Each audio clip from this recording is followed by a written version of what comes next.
leftover to focus on the match of the current meta. And at that point, who knows? Maybe JDCR faced like 5 other people that were part of, you know, and they gave him a bit of trouble. Like, even if it was a bit, that man still wasted a wee bit more brain power than you did, and you're at advantage. It's the equivalent of, you know, someone who's a really good fighter. You're both good fighters, but if that man is missing some sleep, it's gonna hit him in the long run. Right away, you'll be like, okay, cool, but he's still gonna hit pretty good. But again, this is a long-term game, bro. When it's a set out of 6 or 3, the tiredness starts to fucking hit you. And the easier, and that's why top tiers, you know, people who use top tiers, especially like ones who are really easy, it's like, that's why you use them. They literally make it easier to go to tournament. There was even someone, it took like 4 years ago, someone brought it up and I thought it was great, like why they said like low tier, why you do see low, not even low tier characters, or sometimes low tier characters, or characters that why are prevalent to meta even though they're not in finals, is like because they're scrub killers.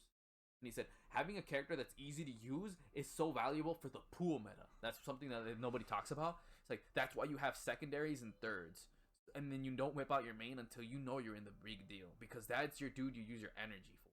Unless that character specifically is just already a scrub killer, then you're good. And that's why he said it's important to pick top tiers or even low tiers. Because you waste less mental energy to save for the rest of the match. And that's something that a lot of players don't know, except some of the really high players. And not all of them. He said, you know, but the people who are very serious and are consistent at making at least top 16, they might not be the most famous, but they're getting up there for a reason. So they are still proving a point. Like, they're not wrong. And again, all their characters do this.